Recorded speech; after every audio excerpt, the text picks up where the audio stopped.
So we have David Rahman on the show. Hello, how are you? Hello. I'm good, thanks, Callum. How are you, mate? Yeah, been getting on with my day the best we can in this current world. I think that's what we always have to do. Yeah, absolutely. Absolutely. Grateful with all the things we have right now. Yeah, absolutely, 100%. We can focus on our own gratitude. We can focus on what we're grateful in life, and it gets us through this challenging time. I've already given a bit of an introduction, bit of an explanation about yourself.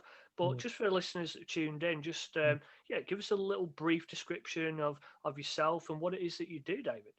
Yeah, Callum, I work as a mind coach, so similar to a life coach or a business coach, and I work with people at the deepest level with issues in self-confidence, self-esteem, people who are suffering anxiety and stress, especially at this time. So that's what I specifically work on in terms of helping them get the best of their mind and help them change their mindset about certain things about them and their life. Yeah, and there's definitely a lot of that right now, especially with a lot of anxiety, a lot of confusion, a lot of anger. Seeing the world turning against each other just a little bit. We've kind of shifted from the be kind model that was going about at the start of the year to now. It's almost, I try and avoid certain social media when I can, just because it can be quite a negative place. And I imagine for you, this has been a year where you can really go in on that, and you can really, I'm sure, you're using information that you're getting. No one really expected a pandemic to arrive. So if you was doing this work anyway, I imagine this year has certainly give you a window into that field. Yeah, absolutely. I think people are. Well, there's a couple of things happened this year, really. As you said, quite rightly said, there's people are feeling, the reasons of COVID-19, the pandemic, and now the vaccines. There's so much. There's a dichotomy of how people are thinking at the moment. Some people want the vaccine, some people not, and then there's another group who have, during this time, because you spend so much time on your own or at home, you've got so much time to reflect, Callum, on who you are as a person, as a human being, and a lot of people have reflected on their life right at this time, because it's been such a dramatic year, and if we just watch, I don't watch the news, but if people watch the news, that can really set the alarm bells off. So it's a challenging time for everyone, and I've worked with an awful lot of people this year, just through workshops online. That's what I've been doing, really, to help them not just survive but thrive as we go into next year, because it's how we deal with it next year now. That's it. And I think this isn't necessarily going to be the end, although we have a vaccine and things are looking better. But you're right, it's not for anyone sort of sitting around and going, oh, I'm just going to wait for January. It's like, well, it's going to be a bit of a slower process than that. But I like what you said about, because I guess I've done a bit of soul searching myself in terms of this year. And whilst the pandemic has affected me and everybody else who has a business, I have done the same. I feel like I'm not going to say I thrived during the pandemic. Obviously, everyone needed to work out online, and I am a fitness coach who works online, so there was that benefit. But I think for me, I won't say I've thrived. What I will say is I did ride the wave a little bit, and rather than, I could have sat there and gone, I've not really had any help from the government. Self-employed people really didn't. But instead of sort of sitting there, I don't want to say feel sorry for myself, but I kind of went, no, let's adapt to this. Because at that point during the first lockdown, a vaccine wasn't even a thing. It was just a hypothetical idea. Whereas now it is a real thing, and obviously it is now being distributed. People, hopefully, their hopes are starting coming up a little bit. But I'm very grateful that I used the early part of this year, particularly the first lockdown, to go, do you know what? If this is going to be a long-term thing, a few years, I'm not going to sit here and let that happen to me. I'm gonna ride the wave as such. So I liked what you said about sort of digging into yourself and learning a bit about. I've certainly learned a lot about myself this year. So David, you have a book which I've had the pleasure to have a read of, and in your book, there's a lot you talk about, but the first thing I wanted to really address with you is your let it go sort of ideology. So tell us a little bit about what that is. Yeah, sure. By far and away, the vast majority of people I've ever worked with over the almost 20 years have had something they want to change. And whether it be confidence, Callum, or whether they are have problems with relationships, or they start their own business and it seems to fail each time they start a business. There's something that they're holding on to in their mental backpack. And it could be something from the past. It could be something that happened in a relationship where they felt rejected and then they stopped trusting people. So they've got to let go of the inability to trust. Or it could be something that they're feeling guilt about something in the past, or something happened with their parents, or just it could be a conversation that they had the other day, 3 days ago, and they're still talking about that conversation.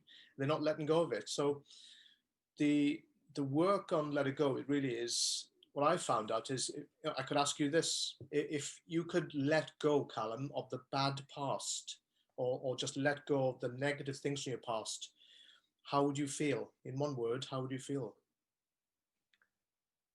I would like to use the word liberated. Yeah, that's what people say. Exactly that: free, liberated, lighter, happier, relieved. And it's my belief that if we start shedding stuff from our past and shedding certain self-limitations, behaviors, habits, our life can change. And that's where the premise and the philosophy of letting go is. Yeah. So do you think that contributes to a lot of sort of personality traits in an adult life, is that they just can't shed those things that could have happened even 20, 30 years ago?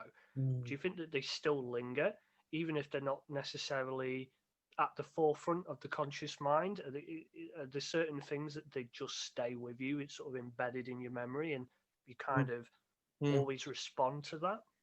Yeah, it's I've worked with 16, 17-year-olds who didn't know or didn't realize that something that happened in their childhood at the age of 11 years old was still causing them to feel a certain way and then react a certain way to their friends. And it's within all of us. The brain is, Callum, the brain is a deleting and distorting device. So we may have a different recollection of a memory that our brother has or our mother has. They're thinking it happened this way, and Callum's saying, oh no, it happened this way, actually. I believe it happened this way. And as we go through life, especially the first 20 years, we form what's called a blueprint.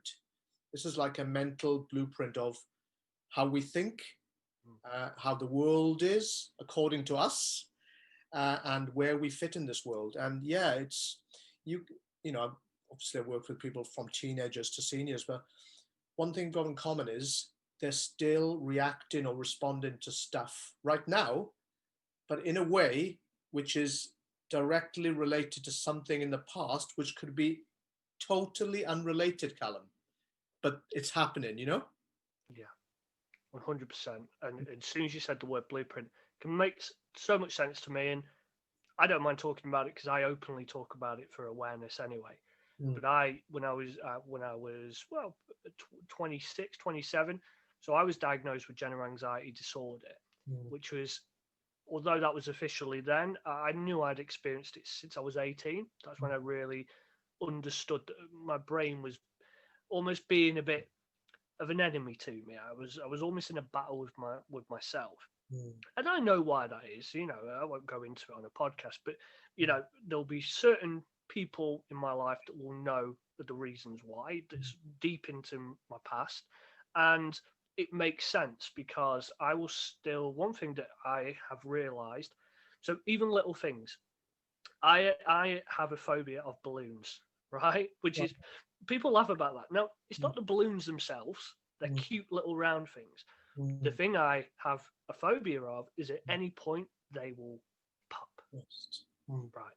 Now, I've done a lot of stuff. So this year, and again, I'm public about this stuff because I think it's so powerful. So I did CBT at the start of this year, and I mm, think that's another thing that really got me through this pandemic because I was looking at life in a different way. I'd sort of got on top of the way I react to stuff, and one thing that it taught me straight away is exactly what you just said. I now know the reason why balloons will, I'm a bit wary of them, but I have that understanding. I think understanding is power. I think you'd agree. Like once you are aware of something like that, you then have power of it and then can begin changing it. And I think, like you said, people will get all the way to 60, 70 and have no idea. So because they have no understanding of that, mm, they can't change it because to them, they have no idea that there's even a problem.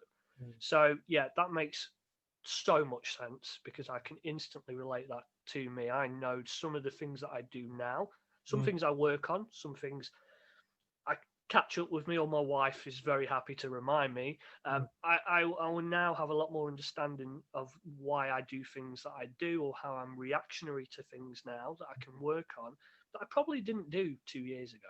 I just blamed it down. Oh yeah, it's anxiety. Well, mm. it's an easy cop out to just say it's anxiety, but I think you can work your way out of stuff like that with the key of understanding. Absolutely. The first, I would say, the first step of change is awareness. If we're not aware, then how can we change something we're not aware of? The minute we become aware, we're in that first stage, and the second stage is acknowledgement that I'm feeling guilty about that, or I haven't forgiven that person about that, so I'm resentful about that, and so we're acknowledging it rather than put it under the proverbial rug and then tripping over the rug in the future. We're thinking, right, I've got to change something up there to change everything then about how I'm interacting with my family, or for example. Yeah, and I picked up on a quote in your book. You have to correct me if I've not paraphrased this right, but it was, in order to let go of who you are, you have to let go of who you've been. Is Mm, that right? yeah. Um, we have to think about who we've been, who really, you can add something else to that, who we've been and who we are at the moment. So, for example, I've let me just give you an example. Right, I had a client he was a bit jealous or possessive of his partner. They've got 2 children together, and he had a fear of her leaving him. Callum. So this fear, he couldn't get out of his head that she was going to leave him, and he couldn't understand why. And she's a nurse, and she was being very supportive towards him. But then she brought him in, kicking and screaming, for a session. This is quite a few years ago, and he realised, Callum, that years ago he'd learnt that he'd seen his parents separate, get back, and then break up. And because of that, he had this unconscious fear in the subconscious mind that I've got to be careful. If I go into a relationship, I've got to be careful and bring it to previous day, bring it to current day. He was carrying this information in his blueprint, which said, potentially a girl can leave me. Potentially any partner can leave me. And he carried it into relationships. So he was being controlling and possessing in every relationship. And then he got together with someone he loved deeply, but he didn't know why he was acting like this. He was just carrying on. So he was being controlling. So in order for him to answer that question with regards to that one line, yeah, he was being controlled. He's got to let go of that because that was reverberating into his right now. So essentially, Callum, if you think of Superman with kryptonite, it can make him feel weak. Well, this guy's kryptonite was control, was the fear of losing a partner. That was his kryptonite. Yeah. Yeah, no, it really does sort of stay with you. I think my wife is similar. My wife has that same sort of fear, not necessarily of me. She's lost a lot of loved ones around her in such a young age. She's only 31, and it's really embedded this idea of nothing lasts forever, and eventually everything's going to leave her. Right. But she's aware of it, which is what we spoke about before. She's consciously aware of it, right, and that's good. That's the first stage. That's the power. But it's just so powerful how something just like that, something that it could be one particular moment, has such what you said before, that is your blueprint. That is now the way you think, and you'll learn behavior. Yes. And talking about control, another thing that I read within your book, you were talking about our desire to need to control other people. And I think when you hear that, people will instantly be in denial on that. No, I'm not controlling that. That's not me. I don't do that. But when I was really reading into it, we all do that. And I think it's actually what we do as human beings, whether we want to accept it or not. And it doesn't necessarily mean we want to control people, look on their phones and stuff like that. We just want to be in control of a situation with that person. So why do you think that is the case? Why do we have this desire to do that? And how do we fix it? Yeah, sure. It comes from a point of safety and certainty. We feel safe when we think things are going to go our way, or things are going our way. And as human beings, we've evolved to feel safe, and it's back from caveman times. There's a part of the brain called the amygdala, and this is an emotional center, Callum, and it processes information that comes in. And it was formed at caveman times as part of what's called the reptilian brain. And the minute we feel unsafe, the minute we feel stressed, the minute we feel that there's danger, emotional danger or stress, this starts to get activated, that part of the brain. And then it starts to create patterns where we start to develop habits or patterns which we follow. One of them being controlling. We try and control a situation or any situation which makes us feel good, makes us feel safe. And because of that, we can then create another emotional need, which is certainty. We know that we stand more of a chance of being aware of what's going on around us and of being happy. So it's not for all human beings. There are some people who are much more controlling than others, as you know. And the reason for that is, it's quite simple. In the past, an incident happened, an event happened where they didn't feel control. Perhaps they felt exposed. Perhaps they felt embarrassed, humiliated. And there's an emotion attached to that event in the past. And because of that, they want to avoid that emotion happening again.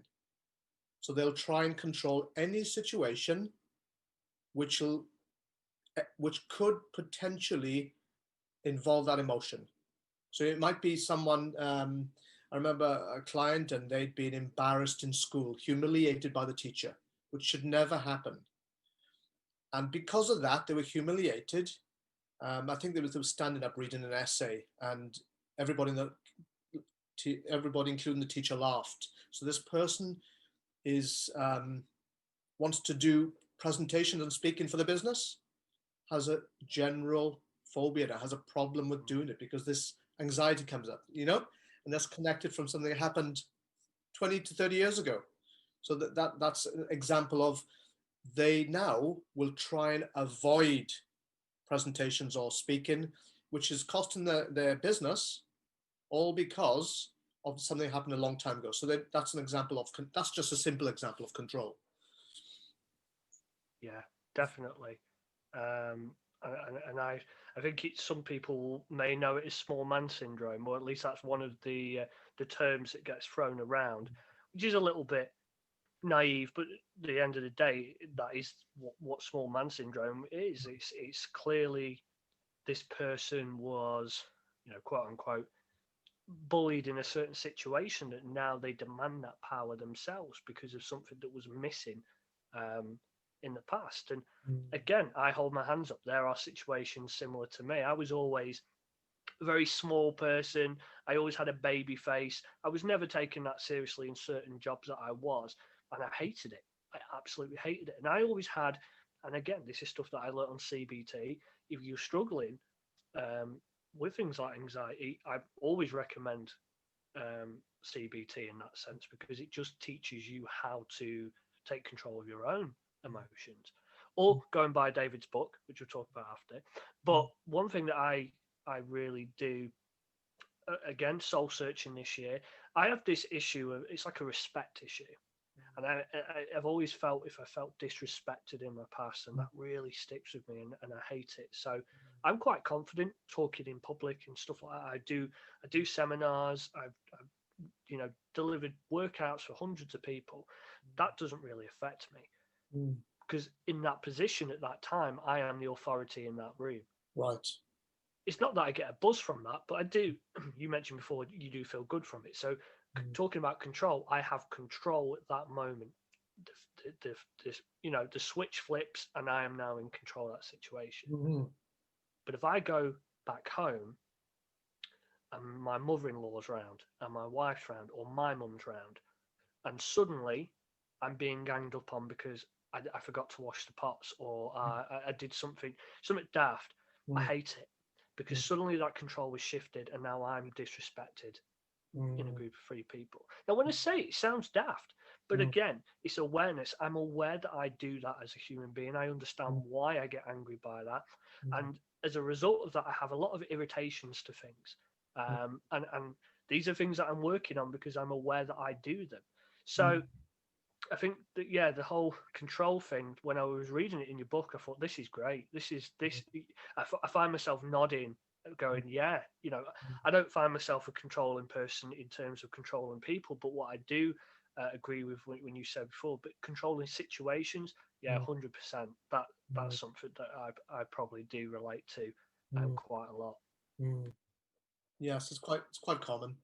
People have control in different situations. Even I know some people who they're in a restaurant and they have to sit in a certain position with their back to the wall, should we say. They would never face the wall because something happened in the past, perhaps, when they felt exposed. So now, instead of feeling exposed, they want to face away from the wall so they can view the restaurant, so there's no perceived threat.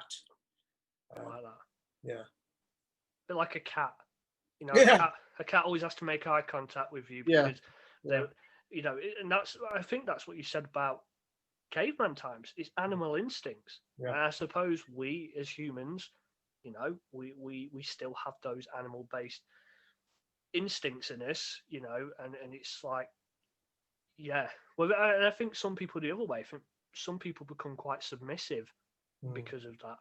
They go the opposite way. They're quite happy to just be out of control of a situation. They're quite happy to take a back seat and let someone else take control. 100%. Do you find that is a similar thing as well? Is that the same? Is that stemming from a past situation, but it's gone the other way? Well, it really depends. They're obviously not looking for control. They're quite trusting, and they're happy in that situation. So in that situation, they're fairly easygoing. So it's not an issue. Different people have different issues for different situations. You might get some people, Callum, who will say, I'm really good at speaking to people face to face, one to one. When it comes into a group situation, I feel, I don't know what to say, or I feel left out, or I feel lost, and I'm out of the conversation, So they'll say, good in one situation, not good in the other. So what's the difference between the two? It's their processing, their level of thinking. It's different, totally different. And I've worked with so many clients who've had that exact scenario. Great one-to-one, but, oh no, David, I've got to go to a social event with my husband because the wives are expected. I'm absolutely bricking it. So I've had to give something like that, strategies and tools to prepare the mindset. And yeah, they've been fine, because we're all different. Some people are introverts, some people are extroverts, some people are ambiverts. I'm an ambivert, so I can be both. So it doesn't matter. What we've got to learn to know is, in these situations, is, Callum, that we are enough. We are enough. We're worthy. We're okay. We're good people. And to go into any situation to understand that that person is not better than me, and I'm not better than them. Yeah. We take that attitude into any walk of life, Callum. We become happy in our own skin. There's nothing better on earth than talking to someone who's happy and comfortable in their own skin. You can feel it. You can feel the energy, the vibrations of that person. You think, I like you. You're comfortable. Warts and all, you're comfortable. You know you're not perfect. I know I'm not perfect. Let's have a conversation. Let's have a chat. And I found I've started to become that myself. I started to take the mickey out of myself a lot more and stop taking myself as serious as I used to. Right. Maybe that's just because I've turned 30 recently, and maybe there was some acceptance of that. Well, I'm 30 now, so yeah, if you can't beat them, join them, or that kind of mentality. But it's maybe become a lot more comfortable in my skin, I think. And when you get to that, you find it hard for people to offend you, because you're already putting your weaknesses out there, as you say, warts and all, out there to be exposed. So if you can do it yourself, when someone then will, and I'm not, I think I spoke about this to you before we recorded the episode, but when we were on the phone, I did tell you about a situation where, I'm in an industry that's quite protected from negativity or trolls, so to speak, because we're in an industry that helps people, right? It helps people feel great. I mean, how can you target an industry that is beneficial to all? But every now and then there'll be a couple of situations, and they stick with me, which is what we were talking about before, and they're there. And it was a simple case of I primarily work with ladies, right? Not because of any specific reason other than the fact that that's the niche that I've attracted to. It's the work I work with, and it's what I've done for 4 to 5 years, and I've got the best results from it. And for that reason, there was an advert, I think, that was running on my social media. And for the most part, it had loads of likes, right? Loads of engagement, great. But there was just one comment that I woke up one morning to. It wasn't anything really bad, but it was, and I quote, it was, "You only work with women. Isn't that sexist? I don't think I could trust a personal trainer that only works with women." Now, there was a lot I could dissect there. There was a lot of her comment which was completely inaccurate. And I sat there and I did for a bit really contemplate, how do I respond to this? Now, what I should have done, and what I did eventually do, was ignore it. But I was prepared to ignore. And that same day, David, within that way, I also woke up to about 5 messages of feeling great today, lost 2 more pounds today, or I've managed to put these jeans on, I've put my photos in, feeling great, or people posting, maybe tagging me in something. I was happy to ignore those 5 wins to focus on this one little comment. So one thing I wanted to elaborate on that in the conversation is, why do we do that? Why do we focus? I use the same example because I do it as well. If I'm going on holiday and I'm going to stay abroad in a hotel, and on TripAdvisor it's got 800 positive reviews, but it's also got 10 or 12 bad reviews. And I find I go straight to the bad reviews because I instantly believe that they're the ones that must be right. The other 800 are wrong. They're just doing it to be nice. The 12, that's the raw reality of the situation. Of course, that's not true, because we just ignore the fact the scales are tipped completely towards a positive review. So what I wanted to ask you as a personal question, David, is why do we do that? You mean from a coaching perspective? Yeah. So So that's quite easy. We have a part of our brain called the reticular activating system, RAS, and it's actually our focusing mechanism.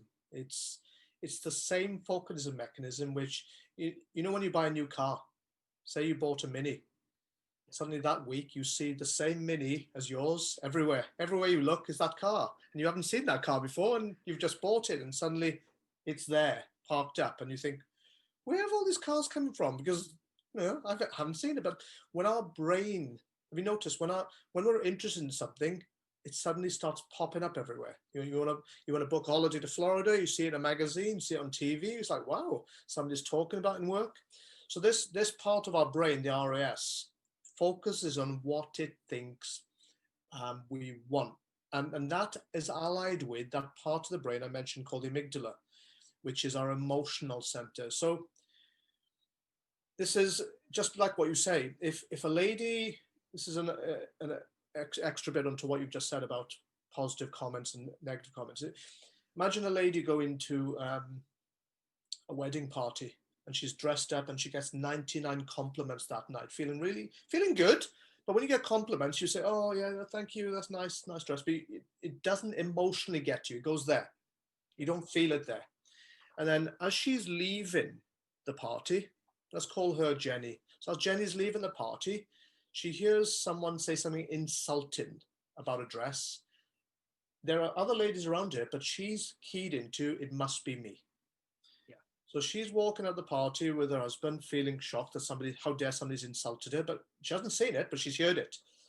And she then assumes it's her, because our brain is an assuming device as well. We just say, oh, it must mean that, or, oh yeah, obviously it's that, it must be me. So she gets in the taxi, 99 compliments, 1 insult. Which one will she focus on? Of course, the insult. Why? Because the brain is used to that. So back to what you say, the insult went through the ears, got processed by the brain then got really emotional, sent it down to the heart. That's where you feel it. You feel hurt. So all the stuff online you're seeing, which is really nice compliments, and you see nice pictures of your the transformation of your clients pre to what they look like now is nice. That's nice. That's great. But when you see something like an insult, it's like hurtful. It hits there. And that's why we remember it, because it's starting to bounce from there to there, back to there. Why are they saying that? How dare they say it? What have I done? Back to there, hurt, back to there. And it's a ping pong match, between those two centers. Remember, these two centers are electrical. That's why we have ECGs and EEGs. So the brain and heart are working together at all times. So that's what's happening in that case, where we are focusing on something which is emotional, something which is absolutely emotional to us, and we can't let it go because it's emotional. That's why it hurts, Yeah. And it does diminish with time. But also, when somebody is focused on, like you say, you may be looking at reviews of a hotel, 800 nice reviews, 12 not so nice reviews, okay? Again, that's a mindset thing in that case. That's a case of somebody who looks for that. He's actually his mind is quite cautious. It's a cautious mindset. You look for, right, I'm going to find out what's wrong with this place. I got to find out what's wrong. So that's a mindset issue. That's not a heart issue, which is the other one, So that's, you might get 2 people. They're in work in an office, and one looks outside and says, wow, it's gorgeous outside. Have a look at that. It's gorgeous, it's sunny. Wow, it's amazing. I'm going to go after work and I'm going to go for a walk to the park. Another person in the office looks out. Yeah, won't last. Two different perspectives of exactly the same weather. But that's a mindset thing then. That's where they have to retrain their mindset, Callum. I couldn't have asked for a better answer to that question. It's brilliant. Thanks, man. So, talking about more of like the subconscious mind, one thing I really love, particularly in fitness as well, is the subconscious versus the conscious mind. And one thing that you talk about in your book is how the conscious mind is just the tip of the iceberg. And then you attach an image of this as well in the book. But then, of course, the subconscious mind is the massive base underneath the surface. Yeah. And again, tell me a bit more about that, because that was again something that completely just stuck out to me. It's like, Yeah, there's just this tiny little bit here, and of yeah. course, the majority of our brain Mm.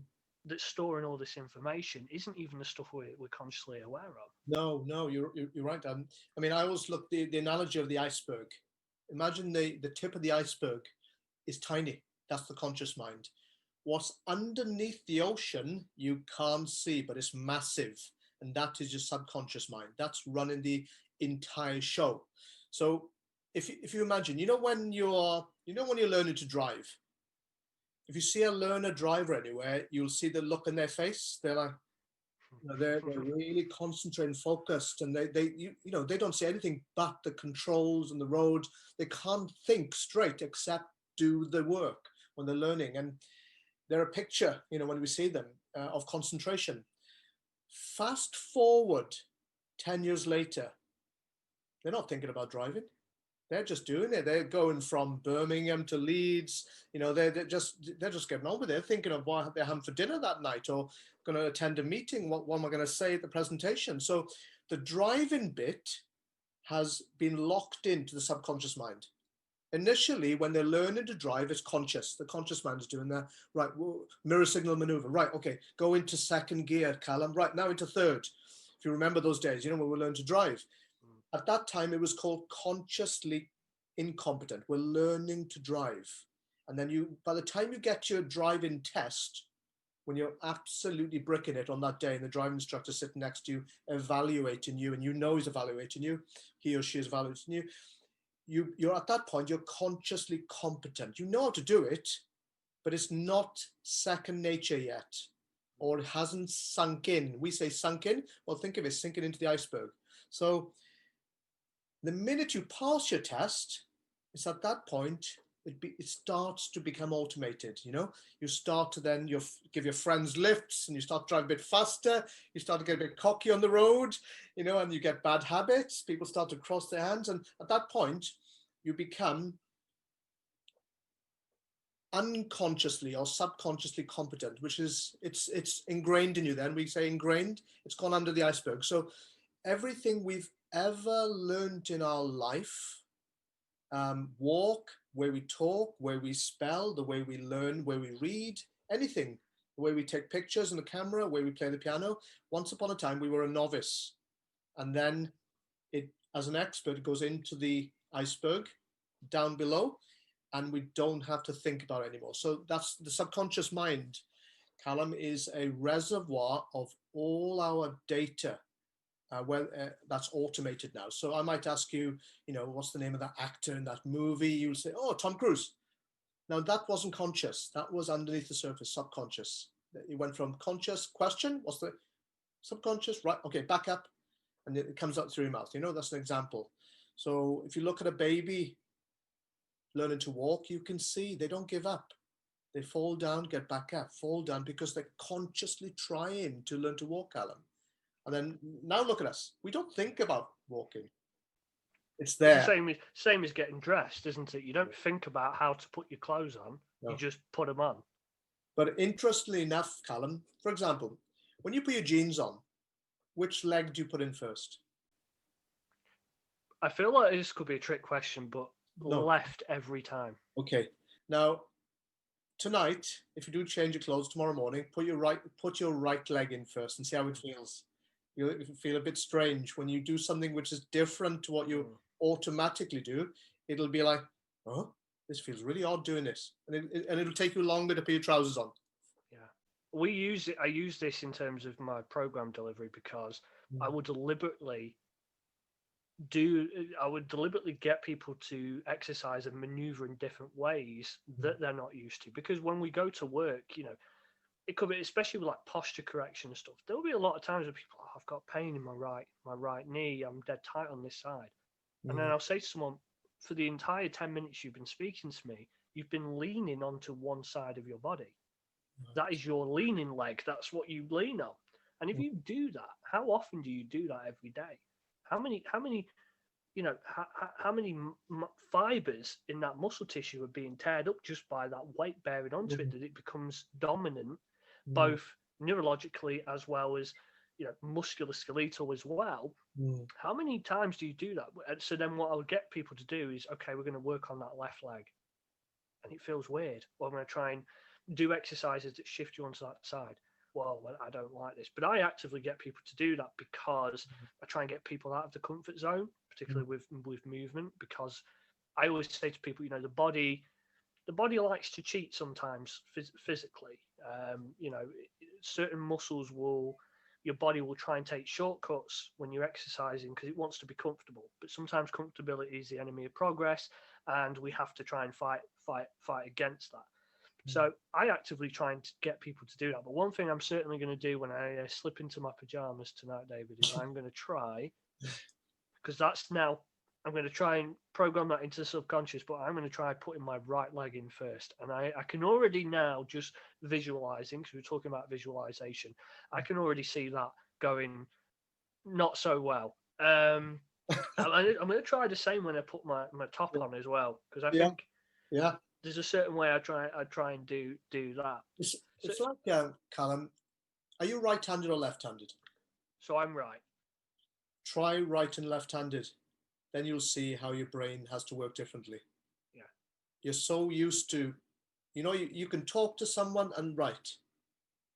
But if you try and write with your left hand, that's when your conscious mind has come into it, because your subconscious hasn't learned to do it, Yeah. So it's the same with our bad habits. Say someone's a procrastinator, Callum. That's a habit that they can break. They can break it, but they have to understand why they do it and how they do it, and then they can go about letting go. There's many ways of doing it, but they can go about dismantling that bad habit. So you have what you call your blueprint method. So is that basically a lot of what we've already been talking about today, or is how would you summon, your blueprint method up, in a small description? What is it? Yeah, the blueprint process is a model which is based on it's got elements of psychology, CBT, and counseling in there. What it says is it's back to that awareness. It shows a person that the blueprint, your blueprint, which is your model of the world, produces your thoughts, creates feelings, and those feelings then fuel your behavior or the way you act or react. So if the blueprint is producing thoughts of confident thoughts, I am good enough, I'm really good as a personal trainer, you feel good as a personal trainer, you stand different, then your behavior is I stand and react differently. Everything's different. I love that stand. It's like, there's that posture of I'm going to stand like that because I'm the boy, I'm the real deal. 100%. And then you might have someone whose blueprint is I'm not good enough. Feeling, so thoughts, I'm not good enough. Feeling, I'm not good enough. Go into an interview, they're sitting there in front of the interviewers, and their behavior or actions or reactions are of someone who doesn't feel they're not good enough, And then the interviewer can see it, they can feel it. There's something wrong here because this person's not giving eye contact. They're sitting like this and they're looking up, and a person can feel it. So the blueprint shows you how you think, feel, and behave. And if I may explain the blueprint really quickly, it's like, the analogy I use is, imagine a chest of drawers, Callum.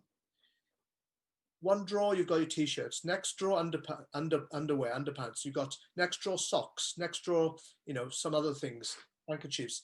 So in your blueprint, you've got your belief system.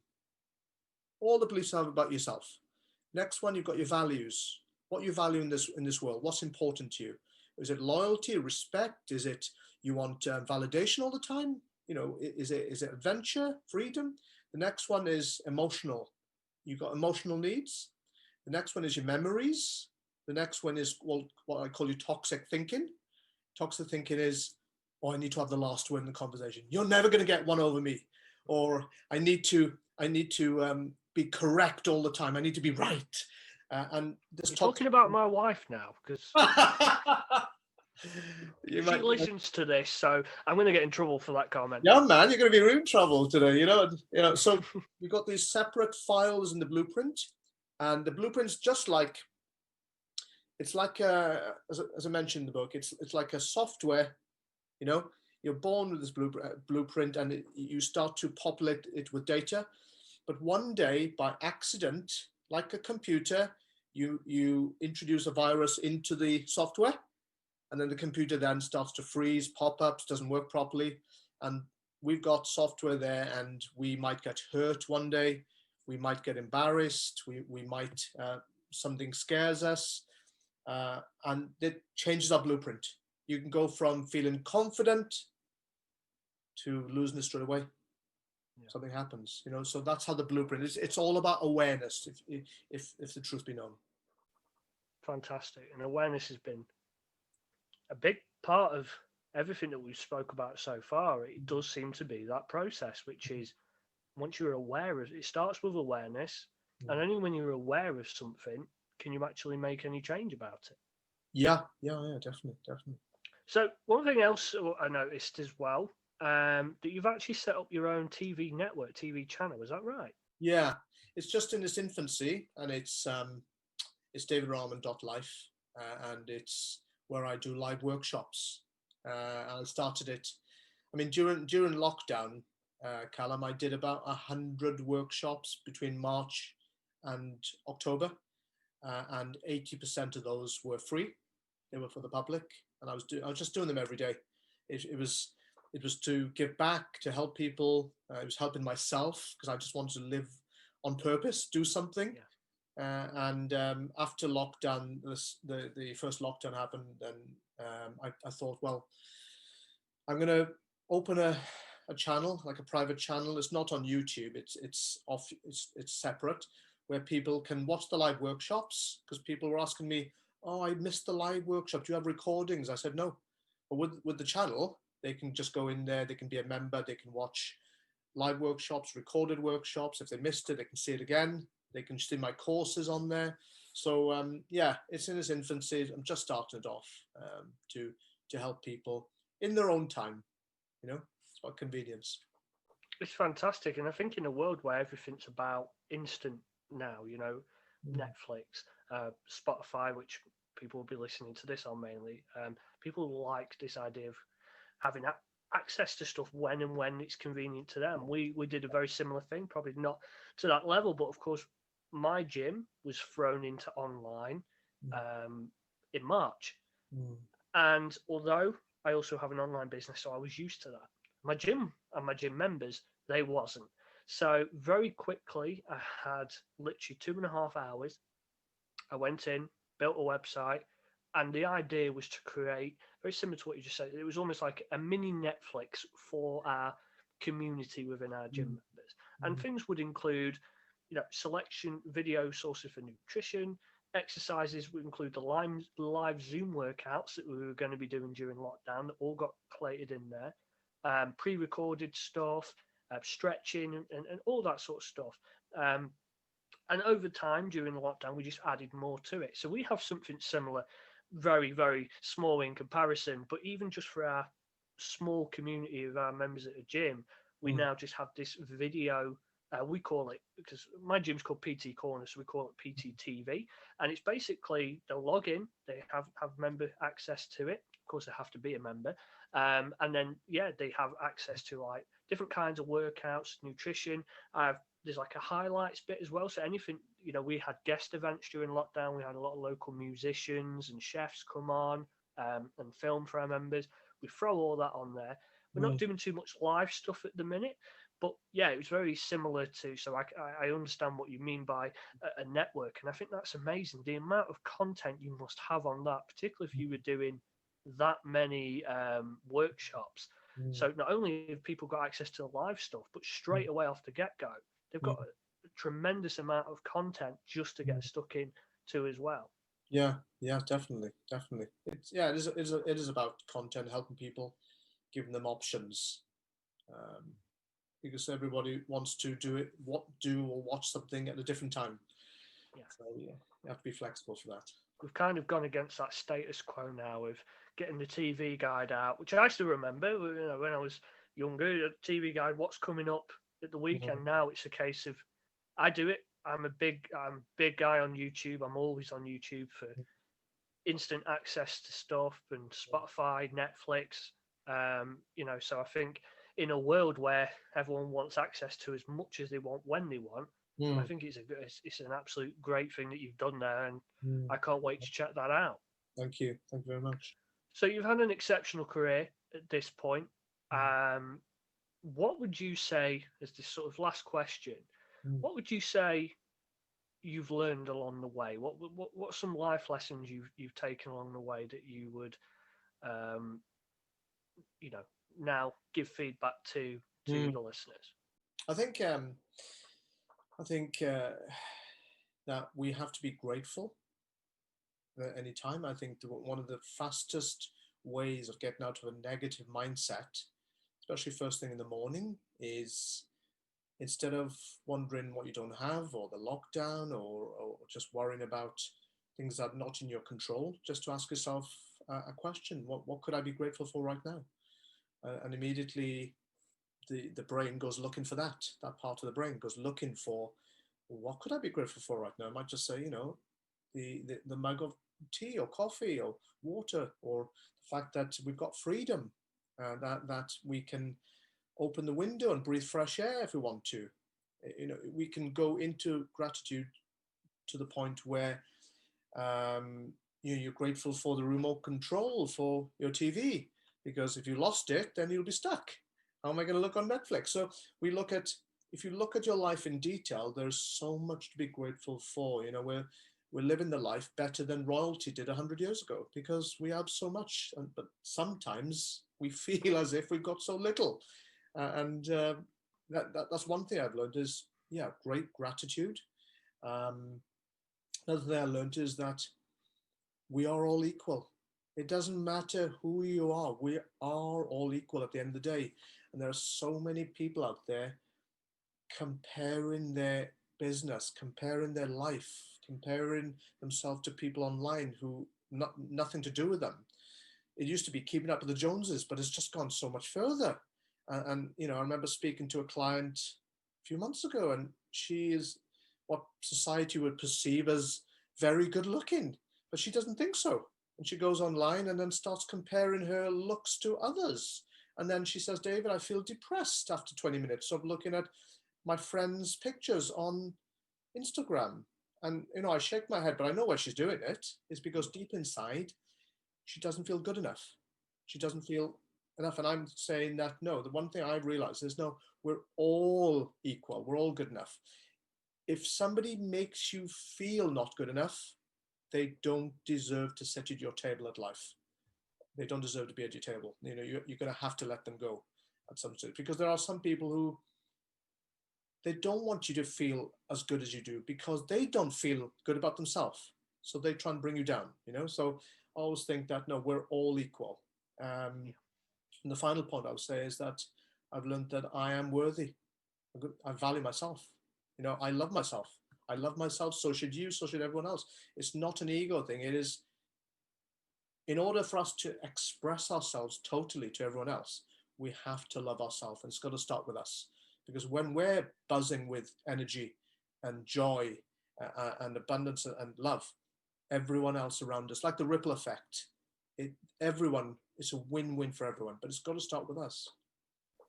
Absolutely, because I think if you love yourself, you were saying before about people can read it, eye contact and stuff, and I think people are scared to love themselves because, as you say, they automatically assume it means you're cocky or coming across as arrogant.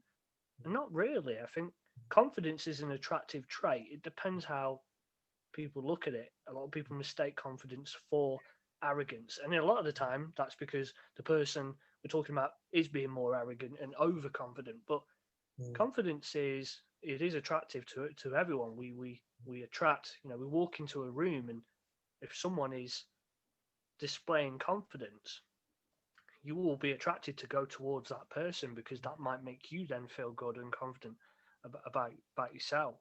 Mm. So with your book, obviously some fantastic stuff in there that we've already spoke about. So, David, where can people find it? Is it on pre-order? Can people get hold of this book? Yes. And also, where can they find you and learn more about what you do? Thank you. Yeah, and the book is available on Amazon now. They can pre-order it or order it. Depends on when they listen to this particular episode. But yeah, we're in December 2020. They can pre-order it right now, and it's going out before Christmas. If they want to find out more about myself, they're just going to look at david-rahman.com, and all the info's on there. And I'm also on Instagram as well, David_Rahman. Perfect. Well, I'll be plugging the links into the description of this episode. So if you're listening, check into the little information on the bio, and you'll be able to get hold of the book for the pre-order, and go and check out David on social media too. If you like this episode, definitely go forward. I can't wait to personally get my hands on this book. Thank you. And yeah, it's been fantastic having you on, David. I've enjoyed all of it. I've taken some stuff that I want to continue to learn more about. It's been great. And just about how the mind works, and the big question of why we do the things we do and why we act the way we act. And it's something that I'm very fascinated on. Obviously, my field is in fitness and it's in nutrition, but that has evolved over the years, is to understand why we get ourselves in certain situations, why we give up, why we sometimes we're motivated and we'll push ourselves to the moon, and then other times we're just completely deflated, why we choose pizza over broccoli, you know, because of a lot of the feel-good chemicals in our brain, why we believe we're addicted to sugar. You know, there's so many different things that I've developed through my career, thinking, actually, I don't just want to talk about fitness and nutrition. I want to know more about the human mind and why we do the things we do. And I've read a lot of other books. Byron Katie's is stuff, another one that I've looked a lot. Even more modern ones, Paul Moore. I've also even more fruits. Sometimes I go back to a lot of Bob Proctor as well. You cannot go wrong with, in my opinion, Tony Robbins, obviously. So, and now I'm adding you to my list too. So that's, you're now on my follow list for the human mind. Thank you, my man. I appreciate that. Really, it's been brilliant talking to you. Awesome. All right. Well, thank you very much for coming on. I hope to have you on again sometime in the future. And I, wish you the best of everything. Hopefully, this book sells out straight away. And if you're listening to this, go and get it, because it sounds amazing. Thank you. Awesome. Okay. Thank you very much for coming on the show. Take care. Thank you, my man.